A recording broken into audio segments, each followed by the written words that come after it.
ओम और भूमि की कहानी मेल्ट माय हार्ट एपिसोड 8। मधु गुस्से में तिलमिलाते हुए जा रही थी और जैसे उसकी नज़र रिया पर गया उसे तो कुछ और ही लगा और वह इतनी गुस्से में तेजी से चलते हुए उसके पास जाकर पहुंची और विराज का हाथ पकड़ अपनी तरफ घुमाई और बिना सोचे समझे एक थप्पड़ उसके गालों पर जड़ दी। एक तो पहले ही मधु उस लड़के ने उसके गाल पर टच किया तो वह बौखला उठी थी और जैसे उस भीड़ में से निकली और यह सामने का नज़ारा देखी तो मानो पागल होने के कगार पर आ गई। उसे तो यही लगा कि रिया को अकेले और नशे में देख यह लड़का उसका फ़ायदा उठाने की कोशिश कर रहा है, जो बिना पूछे जांचे उसने उसके ऊपर हाथ उठा दी। थप्पड़ पड़ने की वजह से विराज का चेहरा दूसरी ओर झुक गया। वहीं जो उसका दोस्त थोड़ा पीछे खड़ा था वह भी शॉक्ड हो गया, बल्कि विराज का बॉडीगार्ड बादल, वह तो यह देख मानो डर के माले कांपने लगा कि अब क्या होगा, क्योंकि पागल लड़की ने सोए हुए शेर को ललकारा है। अब तो आंधी तूफान आएगा, उसकी जिम्मेदार वह खुद होगी। वहीं विराज तुरंत अपने गालों को छूकर देखा और जैसे अपनी नज़र उठाकर मधु की तरफ देखा कि उतने में रिया ताली बजाते हुए हंसने लगी और उसको हंसता देख विराज को अपना अपमान तो महसूस हुआ। मधु उंगली पॉइंट करते हुए बोली, अब कैसा लगा? ऐसे घूर के क्या देख रहे हो? अकेली लड़की को देख तुम्हारी नीयत खराब हो गई। अब कैसा लगा थप्पड़ पड़ने पर? तुम लोग ना इसी लायक हो। विराज गुस्से में तिलमिला उठा और वह जैसे अपना हाथ आगे बढ़ाया कि उसका गार्ड बादल ने उसे रोक लिया और धीरे से फुसफुसाते हुए कहा, चारों तरफ कैमरा है और यहाँ मीडिया भी है, अगर आपने कुछ भी किया तो प्रॉब्लम हो सकता है। पर मीडिया की नज़र अभी तक उन पर नहीं गया था, क्योंकि विराज ऊपर से जब नीचे आया तो किसी को पता नहीं चला। अगर सभी को पता चलता तो मीडिया ज़रूर उसे आगे पीछे से घेर लेती। पर मीडिया तो अभी बाहर गेट के पास खड़ी होकर आ जा रही थी, आ रहे गेस्ट के बारे में बता रही थी कि फर्स्ट डे कितने गेस्ट यहाँ पर आए हैं। विराज जिस तरह मधु को घूर कर देख रहा था मानो वह उसे जान से ख़त्म कर देना चाहता हो।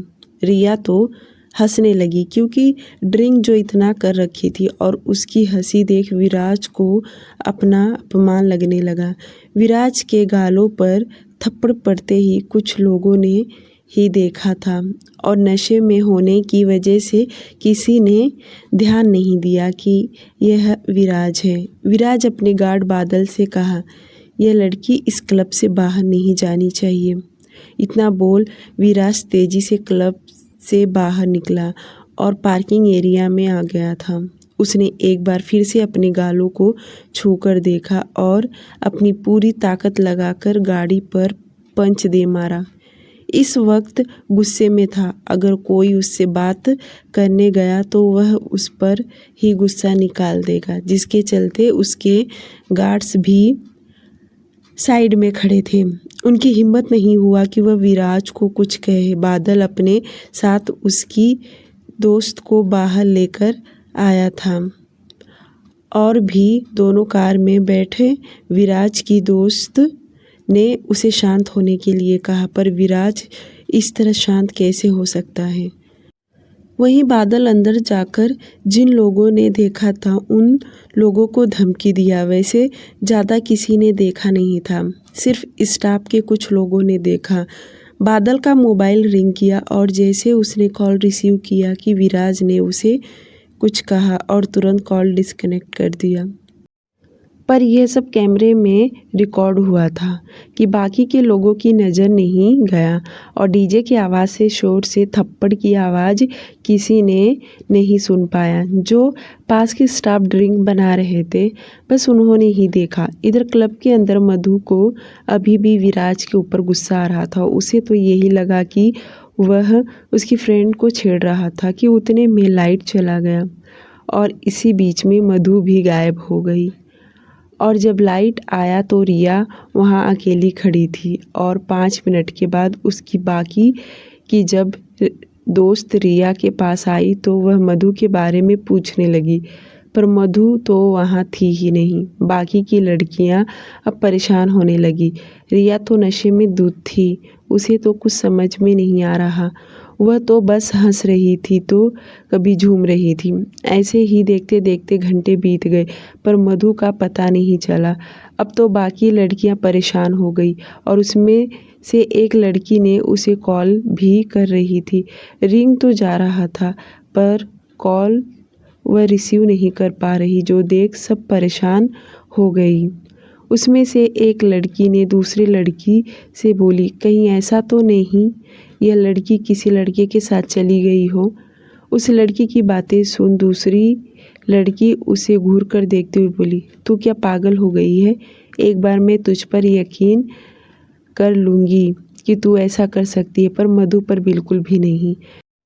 यह सुन वह बोली, इतना भरोसा है तुझे उस पर? जब उन दोनों ने घड़ी में टाइम देखा तो अब रात के 12:35 हो रहा था।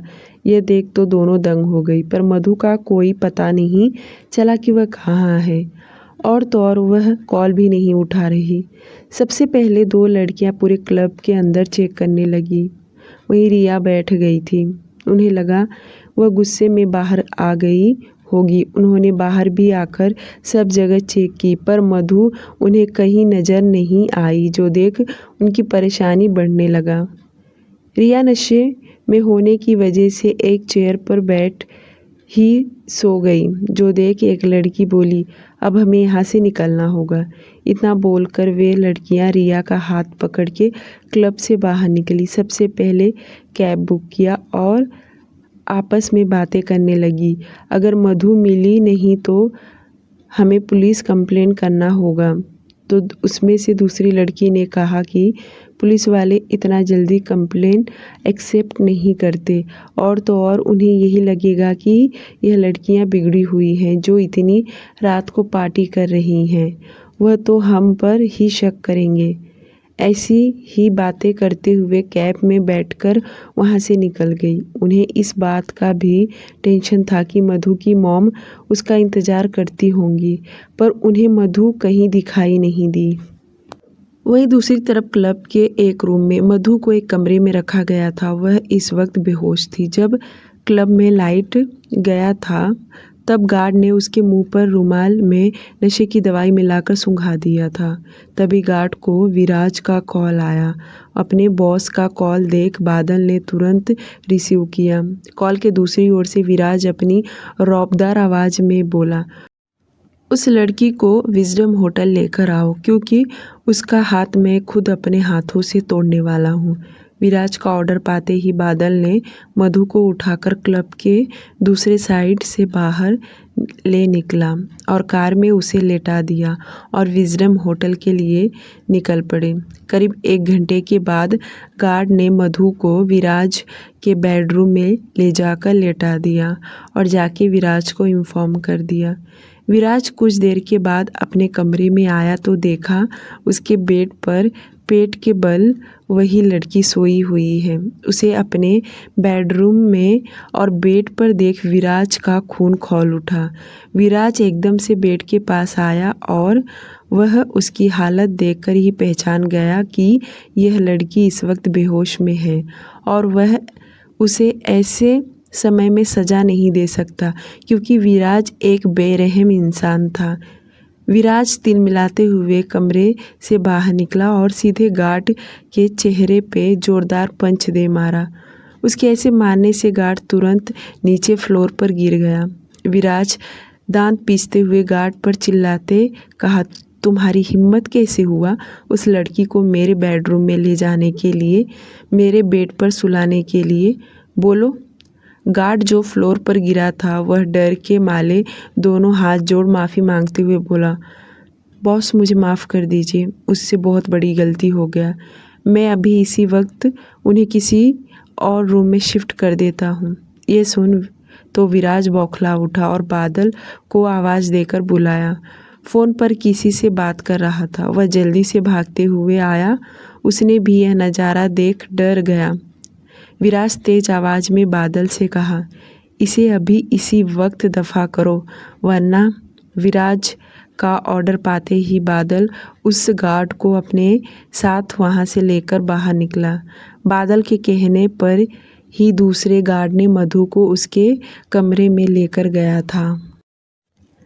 वहीं विराज मधु के उठने का इंतजार करने लगा कि कब वह होश में आए, तब तक वह चैन से रह नहीं सकता।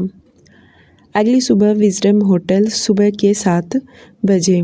अब जाके मधु की आंखें खुला और वह अपने सिर को पकड़ के धीरे धीरे आंखें खोली तो उसे यहाँ कुछ नया ही दिखाई देने लगा।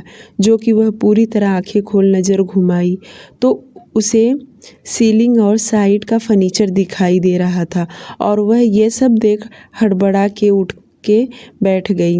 वह सब कुछ नया देख अपने एक हाथ से सिर पकड़ उठने की कोशिश की, पर उसके सिर में काफ़ी ज़्यादा दर्द हो रहा था।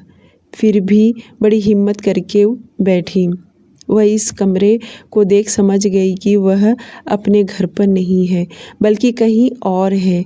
वह बेड पर से उठने की कोशिश करने लगी, पर बेचारी के सिर में दर्द हो रहा था।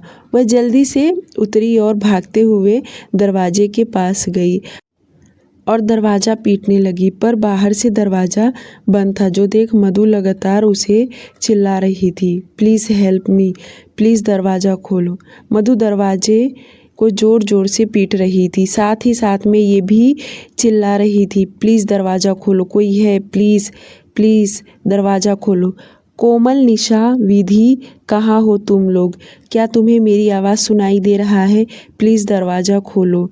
मधु लगातार 10 मिनट चिल्लाती रही, पर बाहर से किसी ने भी दरवाज़ा नहीं खोला। अब वह हार मानकर वापस बेड के सामने सोफे पे चेयर लगा था उस पर बैठ गई और उस कमरे को हर एक चीज़ों को गौर से देख रही थी। मधु सोचने लगी कि आखिर उसकी फ्रेंड गई तो गई कहाँ और वह इस वक्त कहाँ है, किसके घर में है।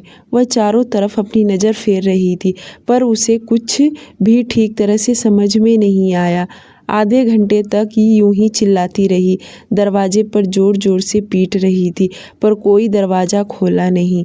जो देख अब वह ज़ोर ज़ोर से रोने लगी। वहीं दूसरे रूम में विराज अपने लैपटॉप में यह नज़ारा देख रहा था। अब उसके चेहरे पर एक शातिर स्माइल आ गया।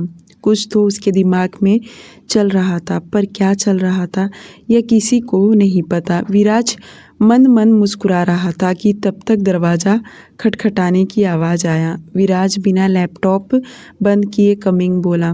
दरवाज़ा खुला और वेटर हाथ में ट्रे लिए अंदर आया। वेटर ट्रे टेबल पर रखते हुए कहा, बॉस आपकी कॉफ़ी। कॉफ़ी का नाम सुनते ही विराज वेटर की तरफ देखा और बोला, कॉफ़ी यहाँ से लेकर जाओ, इसका टेस्ट मैं बाद में करूँगा। विराज का इतना कहना कि वेटर झुककर वापस ट्रे उठाया और वहाँ से जाने को मुड़ा कि विराज वापस बोला, सुनो। उसकी आवाज़ सुन वेटर रुका, पीछे पलटा, अपनी नज़र झुकाए कहा, जी बॉस। फ़ौरन बादल को मेरे पास भेजो। उसका इतना कहना कि वेटर अपना सिर हाँ में हिलाकर वहाँ से चला गया और जाते ही बादल को इन्फॉर्म किया। थोड़ी देर के बाद जब बादल उस रूम में गया तो विराज ने सख्त आवाज़ में वार्निंग देते हुए कहा, अगर कोई मुझसे मिलने आए तो उसे साफ साफ मना कर देना कि मैं यहाँ नहीं हूँ और सभी गार्ड्स को यहाँ से जाने को कह दो। जब तक मैं ना कहूँ तब तक किसी को इस कमरे के आसपास आने मत देना। विराज का ऑर्डर सुनकर बादल अपना सिर हाँ में हिला दिया और वहाँ से चला गया और बाहर आते ही उसने सभी गार्ड्स को होटल से बाहर जाने के लिए कह दिया। अगर वह नहीं जाते तो सबको पता चल जाता कि विराज यहीं है और विराज आज के दिन खुद को हाइड करना चाहता था। विराज उस रूम से बाहर निकला और सीधे अपने रूम के तरफ बढ़ा। जैसे उसने दरवाज़ा खोला कि अंदर मधु जो नीचे फ्लोर पर बैठ रो रही थी, वह तुरंत नज़र उठा के ऊपर देखी। विराज पूरा दरवाज़ा खोलकर अंदर आ गया। मधु की नज़र जैसे उस पर गया, मानो उसकी सांसें गले में ही अटक गया। उसकी धड़कनें धक धक करने लगा। विराज ने दरवाज़ा बंद किया और कदम बढ़ाते हुए उसी के तरफ बढ़ा। उसको देख मधु को रात का सब मांजरा याद आ गया। वह डर के मारे अपनी कदम पीछे ले रही थी जब वह एकदम से दीवार से सट गई। अब उसे यहाँ से भागने का रास्ता नहीं दिखाई दे रहा। वह बहुत ही हिम्मत जुटाकर बोली, तुम? उसको इस तरह हकलाता देख विराज के होठों पर तिरछी स्माइल आ गया और वह अपनी रौबदार आवाज़ में बोला, तुमने तो मुझे पहचान लिया। ग्रेट। मुझे तो लगा मुझे अपना इंट्रोडक्शन देना पड़ेगा। मधु वैसे ही खड़ी रही। डर तो रही थी पर हिम्मत जुटाकर साइड से जाने को हुई। वह अपना कदम आगे बढ़ा पाती कि उसके पहले ही विराज ने उसकी बाहें पकड़ एकदम से अपने करीब किया। अब विराज के आंखों में गुस्सा साफ साफ नजर आ रहा था जो कि मधु अच्छे से देख सकती थी। वह दांत पीसते कहा, इन्हीं हाथों से मुझे थप्पड़ मारा था ना तुमने? विराज उसके हाथों को पकड़ मरोड़ने लगा। वह उसे दर्द दे रहा था जो कि मधु को बिल्कुल भी सहन नहीं हुआ। उसके मुंह से जोरदार चीख निकला, आह! पर यह आवाज़ उस कमरे से बाहर तक नहीं गया। अगर जाता भी तो कोई उसकी मदद करने नहीं आता क्योंकि विराज से कोई उलझ नहीं सकता। विराज ने तुरंत उसकी बाहें छोड़ उसके बालों को पकड़ उसका चेहरा ऊपर अपने करीब करके धीमी आवाज़ में बोला, गलती करने से पहले 1000 बार सोचना चाहिए था और तूने तो हदें पार की है। विराज बोल ही रहा था कि मधु उसके हाथों को पकड़ रोते हुए बोली, प्लीज़ मुझे जाने दो, प्लीज़ प्लीज़। मधु माफ़ी मांग रही थी कि विराज उसके बालों को छोड़ उसके गालों पे एक जोरदार थप्पड़ जड़ दिया जिससे मधु संभल नहीं पाई, तुरंत फ्लोर पर गिर गई। उसके जबड़े में इतना दर्द हो रहा था कि मानो उसके अंदर का दांत हिल गए हो। वह उठने की कोशिश कर रही थी पर एक आदमी का हाथ किसी लड़की को लगे तो सच में बहुत दर्द होता है। मधु उठ नहीं पा रही थी तो वहीं विराज झुक के उसकी बाहें पकड़ उसे उठाया। इस बार उसने उसके दूसरे गाल पर एक जोरदार थप्पड़ फिर से मार दिया। अब तो मधु एकदम सुन्न हो गई। जो पहले रो रही थी अब उसका रोना बंद हो गया क्योंकि पूरे शरीर उसके थर-थर कांपने लगा और हल्का नाक और होठ से ब्लड आने लगा क्योंकि उसके नाक में जो नोज पिन था वह चुभ गया। और दूसरी तरफ गोदरेज मेंशन। भूमि अब अपने टाइम से पहले उठकर जल्दी से फ्रेश हुई और तैयार होने लगी। आज उसने रोज़ कलर की साड़ी पहनी थी और साथ ही साथ में हल्का मेकअप की और मांग में सिंदूर, गले में मंगलसूत्र और बालों में फूलों का गजरा लगाकर एकदम से नई नवेली दुल्हन बनकर एक नज़र ओम के तरफ देखी जो अभी भी बेड पर सोया था। उसे देख उसके चेहरे पर हल्की वाली स्माइल आ गया। वह तुरंत कमरे से बाहर निकली। वह सच में बहुत सुंदर दिखाई दे रही थी। काशी जी, रोशनी, सब लोग उसे देखते ही रह गए। उसे देखकर काशी जी के चेहरे पर मुस्कान आ गया। उन्होंने मधु को अपने पास बैठने के लिए बोली पर वह मना कर दी क्योंकि लिविंग एरिया में दादा दादी सभी लोग बैठे थे। काशी जी ने उसके हाथों का तो मीठा उसी दिन बनवा लिया था जब मेहमान घर में थे। अब वह अपने सासू माँ के साथ हेल्प करना चाहती थी। भूमि और काशी जी दोनों मिलकर ब्रेकफास्ट बनाई और जब उन्होंने डाइनिंग टेबल पर ब्रेकफास्ट लगाया तो सभी लोग इकट्ठा हो गए। जब जय नीचे आया और अपनी भाभी को देखा तो वह अपनी भाभी के साथ फ्लर्ट करने लगा, बल्कि जहाँ भूमि बैठी थी उसके बगल में जय बैठा।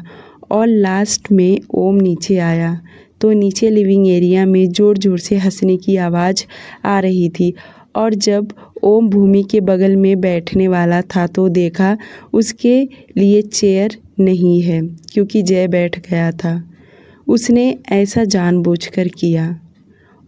जब ओम ने एक नज़र सभी के तरफ देखा तो जय उसे और परेशान करते हुए कहा, भाई आज आप एकदम लास्ट में बैठ जाओ क्योंकि आज भाभी बुक है, क्योंकि मैं जितने दिन हूँ भाभी के बगल में ही बैठने वाला हूँ। और मेरी प्यारी भाभी, अपना भाई को इग्नोर कर दीजिए। जय कंटिन्यू फ्लर्ट किए जा रहा था और उसके बातों पर रोशनी बाकी मेंबर हंस रहे थे।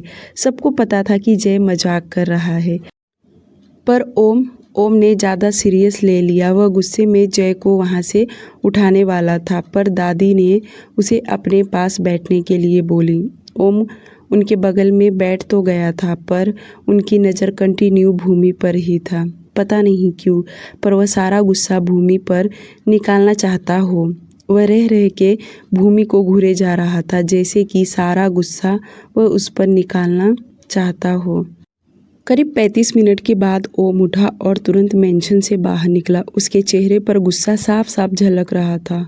वह ऑफिस जाने के बजाय विजडम होटल निकल पड़ा, क्योंकि कल रात से उसने उसे कई बार कॉल किया और अभी भी वह उसे कॉल कर रहा है, पर विराज ने उसका कॉल रिसीव नहीं किया।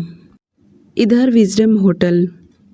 करीब 3 घंटे बाद मधु एकदम से बेहोश हो गई थी, जो देख विराज ने उसे छोड़ दिया और जब उसके ऊपर से उठा तो देखा मधु के शरीर में जान ही नहीं है, क्योंकि वह उसके पहाड़ जैसे शरीर को बिल्कुल भी झेल नहीं पाई। उसकी सील जैसे शरीर पर वह अपने कमज़ोर हाथों से बहुत बार धक्का दी, पर कुछ फ़ायदा नहीं, क्योंकि उसे बिल्कुल भी रहम तरस नहीं आया।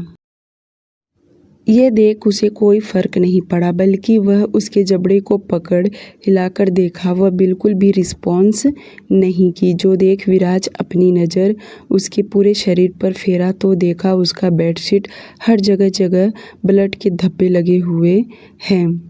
यह देख विराज मधु के चेहरे के तरफ देखा, जो एकदम से बेहोश हो गई थी। विराज को जो चाहिए था और जिस तरह से चाहिए था, उसने वैसे ही प्लान बनाकर अपना बदला ले लिया। वह पूरी तरह उसमें सक्सेसफुल हो गया। विराज मधु को घूरकर देख ही रहा था कि उतने में उसके रूम का दरवाज़ा खटखटाने का आवाज़ आया, तो वह तुरंत थोड़ा सा अपना सिर उठाया और दरवाजे की तरफ देखने लगा, मानो सोचने की कोशिश कर रहा हो कि उसे कौन डिस्टर्ब कर रहा है। जो बेड से उठकर अपना मोबाइल हाथ में लिया तो देखा ओम का कॉल आ रहा है और साथ ही साथ में नोटिफिकेशन भी देख रहा था, जिसमें उसे लिखा था कि बाहर वेट कर रहा हूँ, दरवाज़ा खोलो। इस वक्त विराज के शरीर पर कपड़े के नाम पर कुछ भी नहीं था। वह तुरंत अपनी नज़र चारों तरफ फेरा तो देखा उसका पैंट नीचे फ्लोर पर पड़ा हुआ है। वह उठाकर जल्दी से पैंट पहना और हाथ में मोबाइल लिए जाके दरवाज़ा खोला।